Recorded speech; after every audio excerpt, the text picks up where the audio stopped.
Happy Thursday, everyone, and welcome to another edition of Sports Speak. I'm Eddie Kalegi. And I'm Tim Moore. Excited to be here for our second episode today, talking about a lot of things. It is a busy weekend in the world of sports coming up. And the first thing I wanted to get right into is the Belmont Stakes. Yes, one leg of horse racing's Triple Crown is happening around its typical scheduled time. The Belmont Stakes, which takes place in New York, will be taking place this weekend. We've got 10 horses ready to compete. Tiz the Law is the favorite. He's going to be going from the 8th post. He has 6-5 odds. Going from the first post is Tap It to Win. He's got 7-1 odds. Tim, this is a great event, and it's great to see one of the legs of the Triple Crown happening. I mean, we've seen a lot of horse racing going on recently. They really haven't had much of an issue with coronavirus being stemmed from this. So having that evidence and having that a positive past is really a great situation. And now we can get some horse racing and a big event going on Saturday. Yeah, obviously, when you think about the Belmont Stakes, obviously I think about of how special of an event it's been for so many years. I mean, I don't really have a background in terms of horse racing, but the Belmont is like the one race that, especially when it comes to horse racing, that it's like everyone knows about. I mean, when you think about the years of history, when I think about this year in particular with 2020, Eddie, with coronavirus and everything, I feel like there's going to be more of a focus this year, particularly on the Belmont, because usually when the Belmont happens, everyone's there. Everyone's there at the track. This year, that's not exactly the scenario. You have a lot of people watching from home, but I also think that also helps because a lot of people are going to be betting on these races at home. So, I'm really eager to see. And you mentioned 10 lanes here in the main race. Now, I do want to mention something real quick, Eddie. You mentioned the favorite of Tiz the Law, 6-5 odds. I want to point out something though in the Belmont Stakes history. He's, by the way, in lane 8 for the race, as you mentioned. Only 5 times in the Belmont Stake history has lane 8 gone on to win. The most in terms of post position that have gone on to win was 23 times in post number 1. So I find it very interesting that the odds are necessarily stacked against him from the post that he starts in. But I do want to mention my favorite. I think Dr. Post goes on to win. Now, I know this sounds a little bit interesting, but Dr. Post was one of the horses that is actually relatively fresh, won its first 2 races this year, and has been kind of, a little bit quiet because they haven't really raced too much. Some of these horses have, gone through a couple events of recent and have gone through a training schedule. But Dr. Post has had recent events racing this year during the pandemic and then took about 3 months off. So it's arguably one of the freshest horses in the field. Yeah, and I want to mention what you talked about is sports betting, because those who are really compulsive sports gamblers have really missed out these past few months. But there has been horse racing still going on, don't get me wrong, but this event is the Belmont Stakes, one of the 3 biggest horse races in the United States. And I do want to mention how it's a little flip-flop this year, because typically the Belmont Stakes will be the final event of the Triple Crown. And this year there's a big gap because the next one is the first Saturday of September. The Kentucky Derby is tentatively scheduled. And then they wrap it up with the Preakness in Baltimore in early October. So the one thing, I want to ask you, but neither of us are really horse racing experts, but will this have an effect on these horses and these jockeys? Because usually they're in the groove by the time they get to Belmont. It's the 3rd big race in 6 weeks. This year, almost a 3-month gap before they get back going in another Triple Crown event. Well, it's funny you mention that because obviously the jockeys usually by now are in the groove. But I like to compare it to another form of racing in NASCAR. We've seen what not practicing, for example, or having events on a regular basis has led to very good racing. I think in horse racing, it goes to the same extent. Now, these jockeys, they're experienced. They've been practicing. They know what they're doing. Sure, they haven't been in a race situation, but just like a race car driver, they have the tools to know what to expect. So when I think about this event, especially with these 10 horses racing on the track, I do expect it to get really wild and really fun because no one really knows what's going to happen. A lot of these horses have been off the track for 2-3 months. Some of them have been active in events, but it doesn't really matter because unlike past times where, they're racing once a month or, every few weeks, a lot of these horses and jockeys have had time off and have had a lot of time to practice and focus, particularly for the Belmont, compared to other events that they have. Yeah, and I mean, I like how you drew the comparison to NASCAR, because we've seen as NASCAR fans these past few races. I mean, there were a couple of bit of letdowns. The Coke 600 wasn't that exciting compared to some of the others, but in the Cup and especially the Xfinity Series too, we've seen races without practice that are even more exciting than we typically get. And at first there were the concerns, that no practice, we're going to see tons of wrecks. And we did in the first race at Darlington when Ricky Stenhouse Jr. spun literally 10 seconds into the race. But other than that, that's really not been the case. And it really shows, maybe we don't need all this practice time. Of course, with horses, it's different. You've got other living creatures involved here as well, and they've got to get used to their jockeys and everything. But I really think that NASCAR is helping to set the standard for that. But also with horse racing, you've got it's a similar thing. In NASCAR, you've got the driver, the car, and the owner. And you also got to think about in horse racing, you've got the horse, you've got the jockey, and then you've got the owner, someone like Bob Baffert, who's got so much experience winning the Kentucky Derby on several occasions. It really takes a team effort. It's more than just the horse to be able to eventually get a win in one of these big events and maybe get that Triple Crown. Well, it's also interesting, as you mentioned that, because some of these owners do have multiple horses in the field. In fact, a couple of them have 2 horses, if I'm not mistaken, in this 10-horse field. So it's relatively interesting because there's a lot of time, a lot of investment in from these owners. And sometimes, for horse racing, life is short. They only go a couple races. And if you win the big races, you're considered elite, for the entirety of a horse's career. So the way you look at it, I believe Tiz the Law is 2 years old as a horse. That's actually pretty old in terms of horse racing, my understanding. So in regards to this, could be the last time you ever see Tiz the Law on a track, for example. So these owners, they've been training, they've been investing and making sure their horses are the best come race day. Now I'm eager to see because to be honest, we've been blessed with a couple Triple Crowns of late, but it's relatively rare. So I think a little bit of a trend of seeing the Triple Crowns may start to go away a little bit, and we're going to start seeing a variety of winners, especially with the lack of practice. Yeah, and I want to talk about one last thing in regards to this horse racing, and that is, like I mentioned, how the Kentucky Derby is usually first. And when you look at the entry lists, I was doing a little more research. There's usually about sometimes even as many as 16, maybe even 18 horses in the Kentucky Derby, but then in the Preakness and the Belmont Stakes, it's a little less, around 10 horses. We do get the typical 10 horses in the Belmont Stakes, but do you think we're going to see a much smaller field? Obviously, still fingers crossed. You never know what's going to happen with the coronavirus, but should we continue to have the Kentucky Derby in September, do you think we're going to have a smaller entry list than we typically do for that race? To be honest, I would like to think that there's going to be a smaller entry list, but at the same time, I really think it all really relies here on the Belmont. The Belmont here in this main event, you have 10 horses. And the way I look at it is, sure, you could have up to 18 at times for the Kentucky Derby, but if this race is successful and lives up to what we're expecting, because let's be honest, every year in the Belmont Stakes in particular, no one knows who's going to win. But at the same time, there's never been a scenario like this, to my knowledge, going into a Belmont Stakes. So if this exact scenario goes to play and creates a really good race, I would not be surprised if for the Kentucky Derby, they limit entries to try to make the same standards happen come September. Yeah, so once again, this Saturday, the Belmont Stakes in New York.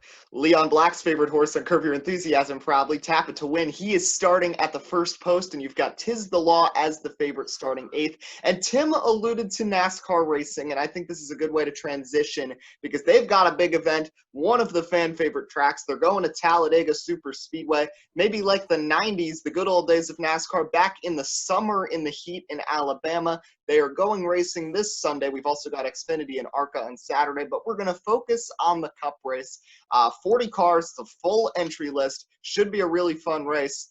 First plate race, though, since the Ryan Newman crash. And there have been some safety changes. They did lower the horsepower in the cars. Do you think that's going to have any effect on the overall racing come Sunday? To be honest, lowering the horsepower, I really don't think is going to have that much of a solution. Obviously, going under 200 miles an hour will help a little bit from preventing the car to flip over. But the realism is this isn't the first time NASCAR's bumped down horsepower.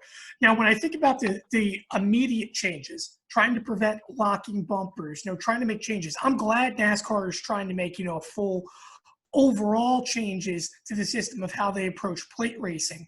But I'm eager to see, how wrecks and stuff work out, because these cars, in particular for Sunday's race, are going to have a hard time bump drafting each other. Because, before, especially in Daytona 500, almost like two-car tandeming, you were able to get together, push, and kind of motion ahead. With these changes, you're not really going to be able to do that. So what the real question is for me, Eddie, and I guess to you, is with them lowering this horsepower, do you think that it's going to create more of a pile-up effect that we've seen in the past compared to maybe a wreck in the one lane, because all these cars now are really going to be much, much closer together in a cluster? Well, I think you got to think about the second, variable here, and that's got to be that these drivers are going to be going without practice. All these other races, they've had practice, they've raced with they haven't had practice, but they've raced with these general packages before. This is something different, and I know it's not too drastic of a change, but still, these guys, I think, are going to take it very careful at the beginning, just starting to figure out those cars. But I do agree with you that I think the overall pileup could happen more often. I don't think there's going to be as much of, the slingshot moves and things like that. I think it's going to be more so of just a big pack clumped together with everyone having about the similar speed. I also think that we might see some of these underfunded teams starting to make it to the front, because I think these cars are going to be very similar in their build. Because, think about years ago, I was actually watching the 2011 Talladega race on TV, and how Dave Blaney, driving for Tommy Baldwin Racing, led almost 20 laps in that race. He didn't get the finish he wanted, but he got up front. And recently, I know we've had some fun stories like Matt Benedetto, Corey LaJoie getting into the picture, the front row motorsports cars, but the underfunded teams these last couple years have not been nearly as competitive at the plate tracks. There's been a couple exceptions. I'm remiss if I don't mention Brendan Gaughan almost winning at Talladega before he went upside down there last year. But I think this package could help promote some of these underfunded teams to get to the front and have a good chance to compete for the win, and not just because people will wreck. Obviously, there are teams that get really good finishes, and of course, everything that happened at Daytona last year with Justin Haley winning for Spire. But I think there's a chance that it wouldn't need to be pit strategy or these big wrecks, that we might actually see some of these underfunded teams get towards the front and compete well throughout the race. Well, I think we will see underfunded teams working their way through the front and being involved because of this package, which you mentioned, Eddie. But the thing is, too, is that what's made plate tracks unique over the past few years in particular is that those underfunded teams really get the benefit of not necessarily being able to be up through the pack until the end, because they're avoiding all the wrecks, which is why near the end, like Brendan Gaughan, you mentioned, that we tend to see the underdog. Now, I am eager to see, because you're going to see guys, especially in my opinion, a lot of the front row cars being up towards the front here at Talladega, which could be interesting. Now, I do want to mention one thing. This is actually a little bit breaking. I'm not sure if you remember following on Twitter, but James Davison, he was announced to drive for the 77 car this week. Someone that has no Cup car experience, was expected to show up to exactly was expected to come race and make his Cup Series debut at Talladega. Well, they said no more. He's not racing on Sunday. They did not bring him to Talladega, and he will not be making his Cup debut on Sunday. And you know what? I don't know how you feel about this, but I feel like that might be a good idea. Talladega is the place where you do not want someone who's never driven a stock car taking their first lap in race form with 39 other drivers out on the track with them. I don't think this is the worst idea in the world for Spire and NASCAR to make this decision. I think I saw that they moved BJ McLeod over to the 77, and then Garrett Smithley is going in the 78 of McLeod Motorsports this weekend. So I think overall this was a good move. And now, Tim, I want to ask you your predictions. You mentioned the front row motorsports cars, and Michael McDowell and John Nemechek have both been very good throughout this season. Who do you think are some of the favorites this Sunday at Talladega? You know, when I think about Talladega, the first cars that I really think of is generally the Fords and, the Penske bunch. I expect Logano, Keselowski to be aggressive here at Talladega. We know Keselowski, he's had some success of late here at Talladega in terms of being up in front. Logano, not necessarily as much since his last chase win a few years back. But I expect them to show up with a lot of speed and kind of guide their way through. But in particular in this race, and Eddie, but I'm also excited to see how will the team strategy shape up. This is the new thing as well with plate tracks that we're starting to see more and more over the past few years since the new chase system especially came into place with stages. How will the teams work together? Who's going to pit when? What strategy is going to work? We go back to the shootout earlier in this year in which we saw all the Chevys working together, the Toyotas and the Fords, they worked together. And the Chevy strategy of staying out as long as they could didn't work out. They didn't save enough fuel. They ended up getting passed. Now, obviously, we know we ended up seeing a bunch of wrecks anyways that ended up altering that race towards the end in which Eric Jones went on the win. But regardless, the strategy aspect doesn't disappear. And that ultimately, I think, leads to who I think will end up winning the race in terms of here towards the end. I think that you're going to see an underfunded driver, an unexpected driver like a Matt DiBenedetto, or, maybe even Jimmy Johnson. I mean, he's not underfunded by any means for this year, but you could see someone that you don't expect there towards the end coming out and getting a big victory when they need it the most. Yeah, I think Matt DiBenedetto is a very interesting case because now he's working with the Penske guys. Wood Brothers and Penske have a pretty close alliance. And, Keselowski, Logano, we know how good they are at plate tracks. And don't count out Ryan Blaney either. I mean, last year, fall Talladega, his photo finish, and then coming up oh so short at Daytona. I mean, he's been involved in photo finishes the last two plate races we've had, and he's been on the winning end of one, losing end of the other. So I think he could have a good chance. And the Toyotas, strategy-wise, they did a good job in the Daytona 500. Remember, they hung around towards the back for most of the early part of the race, and in the end, it was Denny Hamlin getting the win. And one other person I do want to mention that I think, this would be an amazing story if he could get the win, but Ryan Newman coming back from his crash at Daytona, we've seen he has not been, timid with the car. He's performing just as well as he did before the injury. I mean, he's had a couple of top 10s. First race back at Darlington, he was running in the top 10 for a lot of that race. And he's a very good plate racer. We know about his crash at Daytona. But think about it. Daytona and Talladega last year, it was the same three drivers battling for the win the last two times we've gone to plate races. Hamlin, Ryan Blaney, and Ryan Newman. And I think Newman could have a good chance to maybe get to victory lane. Yeah, and I was just about to mention that. It'd be amiss if I didn't mention Ryan Newman because you just mentioned those last three races. And if you think about it, he really should have won those races. The 500, had he not got turned, in that tragic accident ends up happening, he goes on to win the Daytona 500 for the second time in his career. In the shootout, just a week before that, he was in the lead, and he got bumped around, you remember. Mm-hmm. I thought he had that race won, but he made the same mistake that he made at Talladega just a lot earlier and ended up giving up the bottom and ultimately ended up losing the race. So you look at it, Ryan Newman could have won 3 straight plate races going into this race. Unfortunately, that wasn't the case, but I wouldn't be surprised too if he's there towards the end, and it would create a great story, not just for Ryan Newman, but also NASCAR, because it would also be really the first win for Ryan Newman in a meaningful win in a very long time.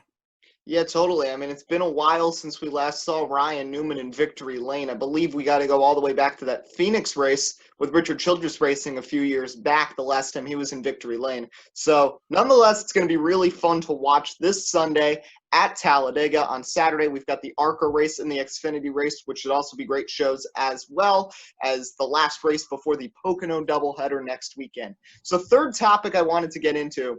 Monday, we talked a lot about about baseball and the feasibility of playing a season. And in the last 72 hours, there has been so much that has gone on. It's hard to keep track of. We'll start on Monday. There was still the hope that a season would happen. And then Rob Manfred comes out and says that he's not 100% sure that we will have a season. Then we hear from Dr. Anthony Fauci weighing in on Tuesday, discussing about how he thinks if Major League has a season, they should try to get it done by October 1st with fears of a second wave of coronavirus getting involved. And then yesterday, we get some news that Tony Clark, the commissioner of the MLB Players Association, and then baseball commissioner Rob Manfred got together at Manfred's request, and there is a 60-game proposal at this point with a full prorated salary, and the owners want it, Manfred wants it, but now it's in the court of the players to decide, and a lot of them still want a slightly longer season, and I know they want that, but at the same time, I think they have to take Dr. Anthony Fauci's words pretty clear as well, because think about the dates here. If you want to get this season done in early October, I mean, even if you got, requests to spring training, they still need a week to get to spring training. So let's just say hypothetically, June 21st, 22nd, they made a deal, and by July 1st, you got to be at spring training. You'd have at least 2 weeks of spring training. And even if they got the season started at July 15th, a 60-game schedule with a couple of off days thrown in, boom, you're already at September 20th for the suspended postseason. So, I mean, I know the players want a few more games, but you got to think about this not just from wanting to get the best deal, but wanting, considering all of the things going on health-wise. I think it's important. I think this 60-game deal is the best that they can really come up with right now. Well, I mean, it is one of the best things they could come up with. But at the same time, just think about the emotional roller coaster that we've gone through, Eddie, over the past few days. From Manfred coming out, as you mentioned, to saying, well, I don't think we're going to see baseball in 2020. To then the following day, after Pat McAfee, which I found really hilarious, was, going after Manfred, basically calling him a buffoon, that he should be fired and everything else, for probably being the worst, commissioner in the world in terms of everything. For that Manfred to turn around the following day and say, oh, I'm the worst, commissioner in the world. All right, well, here's the deal for Major League Baseball. And it's interesting if they do come to terms on this agreement, Eddie, because, 60 games, as you mentioned, is a great number. They get the full prorated salary. But my issue was also you do it in 70 days. That's going to be really tough in terms of injuries because only 2 weeks or 3 weeks of spring training, quote unquote, really summer training at this point, isn't going to do much in this scenario because you're going to, again, risk injuries and all that. And let's say the season does start July 19th or 20th. Well, now here's the other issue. Come the postseason, there's a plan to expand it for this year and next year. So how's the expanded postseason going to work is what I'm wondering. Because if you're expanding the postseason, that probably means more games. Mm-hmm. Or if the way they're working the system, it totals out to the same amount of games, just with more teams. Yeah, but the one thing I do kind of like about this shortened season, you realize if they do get this going, how much each and every game is going to matter, which is going to make this really exciting and a pennant race for the ages. But obviously the most important thing is thinking about health with coronavirus, but also with the health of the players, because think about it. The last time these guys were on the field was around March 10th when spring training was going on. So it's going to end up being, if they get spring training started around July 1st, would be 3.5 months, which for like a World Series team, that's about the same length as the typical off season before they re-report back to spring training. So I mean, these trying to get it done in 2 weeks and getting ready. I mean, I don't know specifically the pitchers, which is why I think we're going to see. I know it's been trending more and more as the years have gone on, more bullpen. And this year, I think, is really going to be when we see relievers really getting the opportunity. I don't think we're going to see any starters really going past 5, maybe 6 innings as the season goes on. We're really not going to see complete games this year. So I think it's going to be very interesting to see. And then the other thing I wanted to talk to you about is how a lot of these changes are supposedly rumored to continue for next season, which we hope can be a full 162-game season, including the expanded postseason and universal DH, which would then be reevaluated, and a good chance that could be passed when the new CBA comes out in 22. So how do you feel? I want to ask you, because I've got probably some differing opinions about the universal DH. What do you feel about that? I think the universal DH is a great opportunity because, don't get me wrong. I love, and I mentioned this last night on Major League Baseball, I love, in particular, only when AL teams play interleague matchups in NL ballparks, not the opposite way around. Because yesterday, I got to see two relief pitchers get their first career hits on an AL team, never swinging a bat in an odd scenario. Now, the reason why I mentioned is it creates a great story and it creates a lot of fun. Pitchers swinging bats are fun, but as a team owner understanding, you want your players to be as healthy as possible, and the pitcher spot still to an extent is almost an automatic out about 80% of the time. Mm-hmm. I'm a big fan of bringing the universal DH. I think that'll reunite baseball in regards to how things work. Now, at the same time, doesn't mean teams can't, still double switch and go, interesting routes. So I'm really eager to see how that plays out. But I think the universal DH, especially in a time like this, is really a must because you're not only now are you asking pitchers on a very short amount of time to be ready for a season, come out and pitch with expectations, but then on top of it, you're going to now ask them to, get back into reps of swinging the bat for the pitchers in the NL side that do. I don't think that benefits anyone. Just let them focus on pitching. That's the most important part. Maybe next season have the conversation if there's 162 games, but I personally, I think I'm a fan of universal DH. I think it's more beneficial for all the teams because, to be honest, it's an extra hitting roster spot in which you may get an advantage of signing an extra big guy. For example, if you're on AL side, like how the Red Sox did with JD Martinez, then comparably, signing a utility player or an extra pitcher. Yeah, and I want to mention two specific teams that this could really benefit. First one, you can see their logo behind me, the New York Mets. I'm a big Mets fan, and Yoenis Cespedes has dealt with tons of injuries. You don't know how well he can still play the field, but there's rumors that he will be healthy for the start of the season.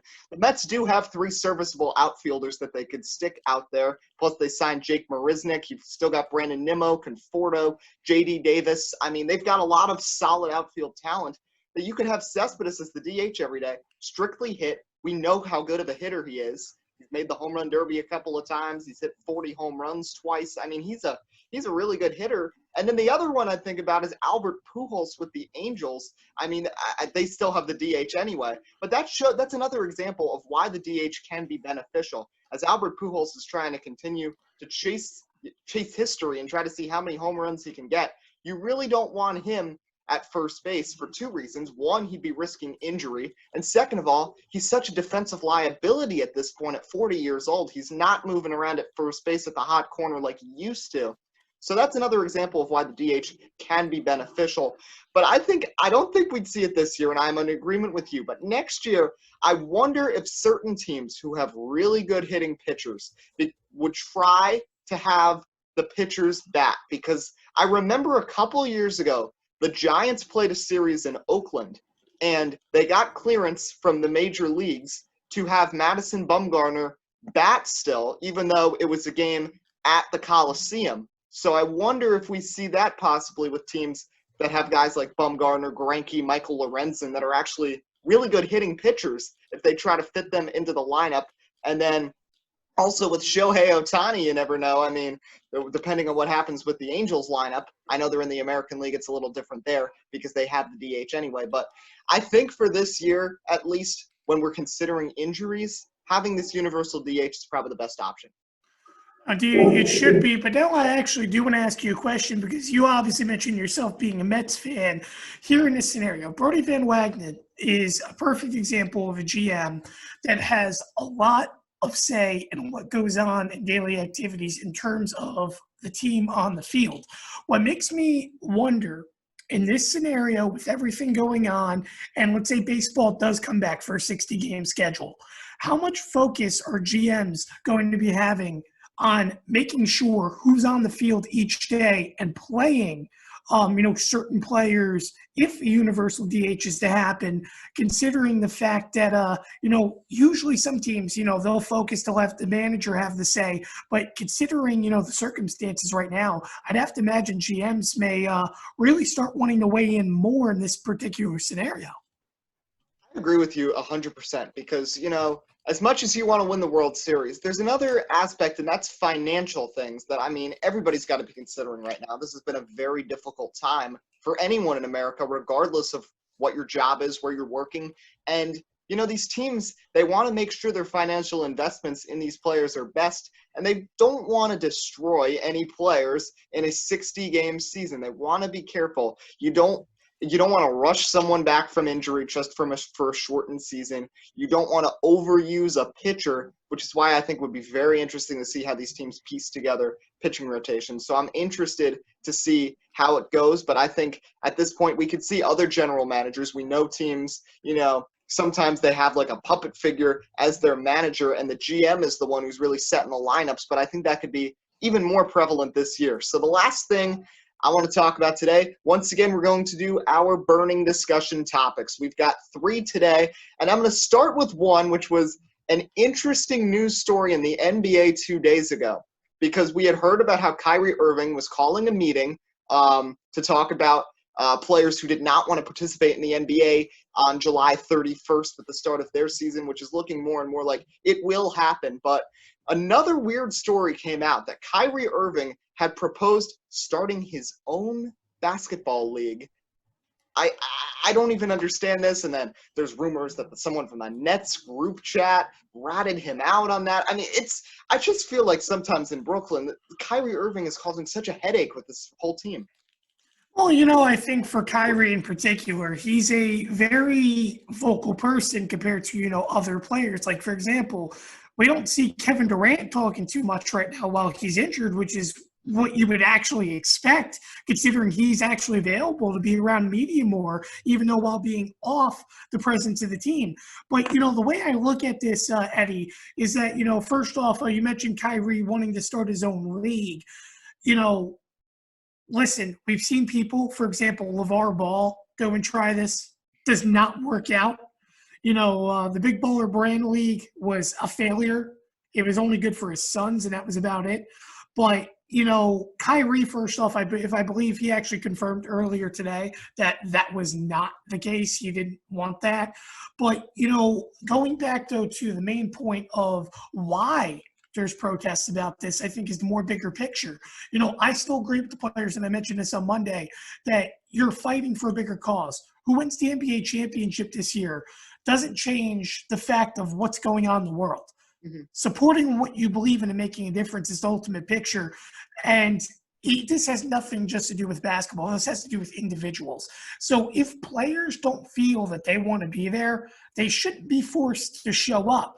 Now, if a team is still going to elect to be there, even though players aren't going to want to be there, you shouldn't hold them accountable for their beliefs. It goes in the same standard here in America with religion and anything else. People are allowed to believe and follow what they want. So why punish them if that's the scenario?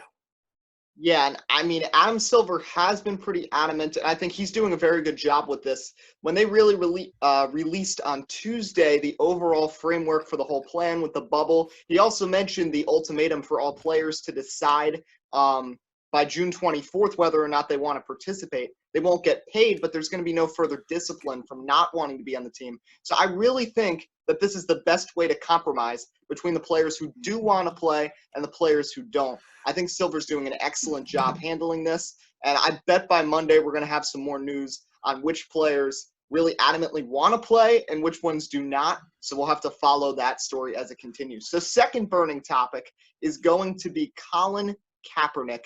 And the Los Angeles Chargers coach Anthony Lynn said that he is on their workout list and said, quote, that any team is crazy not to have him. The one thing with Kaepernick, regardless of all the politics, does he still have the talent as an elite starting quarterback? We know the Chargers already have multiple quarterback options. They drafted Justin Herbert. They have Tyrod Taylor. Does Colin Kaepernick's, how he plays, just throw out everything politically? does he fit in, and does he have the talent to be an NFL quarterback going forwards? Because he has been out of the league and away from the NFL contact now for 4 years. It all really depends. I don't think Kaepernick's going to be the quarterback that he was when he left. But at the same time, for the Chargers, this is a team that's basically lost their fan base. You left San Diego and you moved on. Your franchise quarterback for years, Phillip Rivers, is now out the window. He's with Indianapolis. So you need a guy that's going to come and step up. And not to say this is a quote-unquote publicity stunt, but I would see Kaepernick bringing seats in for the Chargers, bringing fans into the stadium, assuming first off there even is fans. But I also think it's a huge thing as well for the Chargers. Put Kaepernick's play aside for a second. You mentioned the politics in Kaepernick's involvement. I believe in regards to the NBA too, the point I was going to make as well is that, this is a great opportunity for teams, especially with two sports of basketball and the NFL that have huge African-American populations, to really make a stand on this Black Lives Matter movement and, show a difference for not just their community, but this entire world and what it means to them. For Colin Kaepernick, not just competing for a starting job, but being a part of an NFL team allows him to, continue with that matter as well. So, for me, I think it's an opportunity. I think Kaepernick has what it takes as a quarterback alone. Don't get me wrong. Now, I don't think he's starting material compared to what he was maybe 4 years ago, because let's be honest, we saw what happened to Tim Tebow not being on a football field for years. Now, obviously, Tebow's much different in terms of his arm strength and stuff, but the same's going to lie. You're not the same player you were 4 years ago, but he still can throw a football. He's a player. He's an athlete. So I really hope he does become a Charger, and I think it'd be really good for the NFL, especially with all this involvement, money they're spending to try to evolve the future of the game, as well as, trying to help, being a part of the African-American community. Yeah, and they've been very outspoken in support of the Black Lives Matter movement recently. Of course, they weren't as much back in the day when Kaepernick was kneeling, but there also has been little mention of Colin Kaepernick amongst the NFL executives. So it'd be very interesting to see if he can find his place on a team. And I think if anybody finds him, I think the Chargers are a good spot. They need someone. And you mentioned about bringing in fans. Obviously, we don't know what the situation will be with fans, but they're still the number 2 team over there in Los Angeles. Everybody was excited that the Rams returned. And when I went to California last summer, everything's about the Rams where you go there. And the Chargers, even their stadium before, of course, now the Rams and Chargers will be sharing a stadium. But when they were playing at the LA Galaxy's stadium, it was really like an afterthought. And this would really give them an opportunity to gain some spotlight. And can you imagine a game, Chargers and Chiefs, where you'd have Mahomes against Colin Kaepernick? Everyone would want to watch that, and you'd see that twice a year. And, Justin Herbert is a good quarterback. I still think he's only the 3rd best in that draft behind Burrow and Tua, so I still think he needs some time. And Tyrod Taylor is a serviceable quarterback, but has also lost a job in Buffalo before and lost a job in Cleveland. And so I don't know. I think it's going to be very interesting. And we know Anthony Lynn is very passionate about the movement as well. Well, the other thing I viewed as well, too, is, let's be honest, when we think about preseason football, everyone tunes into week 1 because they're excited to finally see football back on television. But after week 1, no one cares. Everyone's focused on their fantasy football drafts and everything else. But like when Tim Tebow got signed to the Eagles, this creates viewership. This creates people wanting to get involved. You get Colin Kaepernick on a football field, the whole world's going to want to watch, And, it's funny. You mentioned about, with everything going on with the Black Lives Matter movement as well with Colin Kaepernick. What I find it really interesting is actually how quiet Colin Kaepernick has been. And when you think about it in regards to not with what's going on, but quiet in terms of what he wants for the future of the NFL, because he's usually very vocal about NFL teams. He always has been, but notice he's been very quiet about it of late. But he's still going on in terms of what he believes in. And that's the most important part. Colin Kaepernick from 4 years ago has not changed in that regard, which shows how incredible of a human being he is. But in regards of the football standard and, about the NFL, it's kind of gone quiet. And that's why I think he definitely is in talks with the Chargers.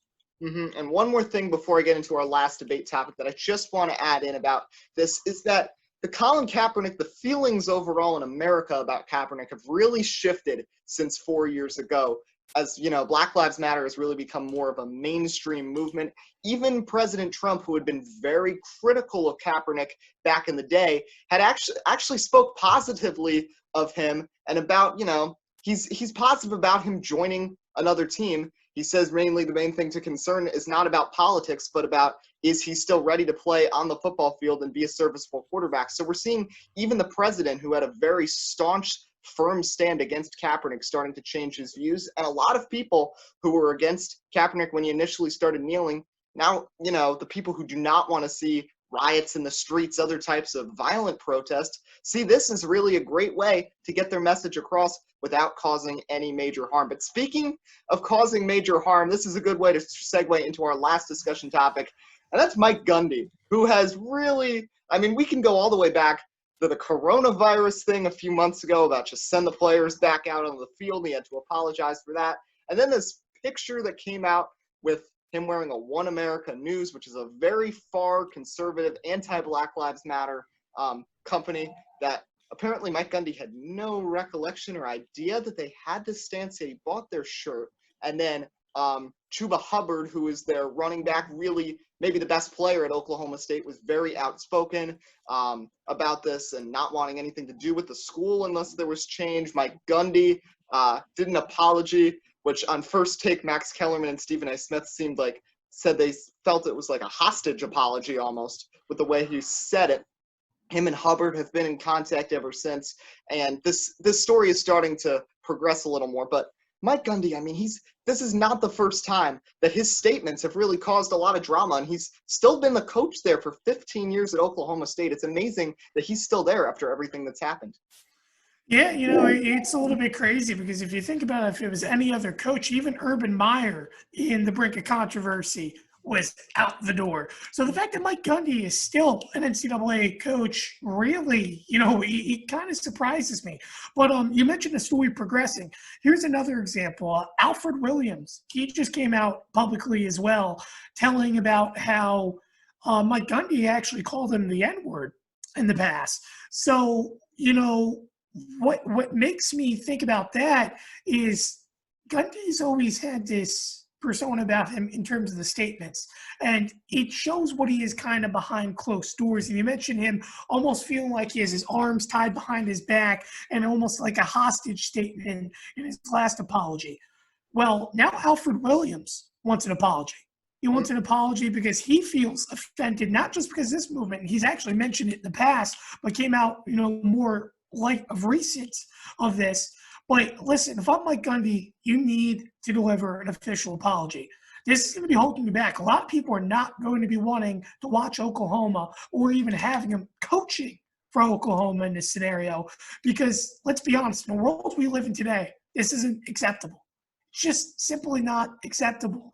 And unfortunately, the way with all these stories are coming out, it's kind of showing the kind of person Mike Gundy is behind closed doors. And it's kind of upsetting because when you think of guys, you hear about the stories, for example, about Nick Saban. Mm-hmm. And Nick Saban, thankfully, doesn't have any stories in terms of racism remarks, but how indecent back then he was of a human being and having emotions and such for individuals. You look at Mike Gundy in this scenario being, offensive and racist to people. I just don't tolerate it. I don't think it's acceptable by any means. And I really hope he issues an official apology that doesn't look like he's in a hostage situation. Yeah, and not just official, but a sincere apology. And I like how you mentioned, I'm just going to wrap it up with this, Urban Meyer, when that scandal came out, was out the door very quickly from Ohio State. And it's not Mike Gundy. It's not like he's like one of these elite coaches that you're like looking up to. I heard them mention he's 2-13 against the school's biggest rival. He's been there 15 years. Oklahoma State, I know they're fringe top 25 team every year. They haven't had that many impact players. It's surprising that he's still stuck around, but hopefully he issues that sincere apology. That's going to wrap up today's edition of Sports Speak. On Monday, we're excited. We have our first guest interview. We've got Kyle Schultz from MLW Wiffle Ball, Ball, who will be joining us, and then we'll have another show just like this next Thursday. Until next time, I'm Eddie Kalegi. And I'm Tim Moore. And we'll see you next time. This is Sports Speak.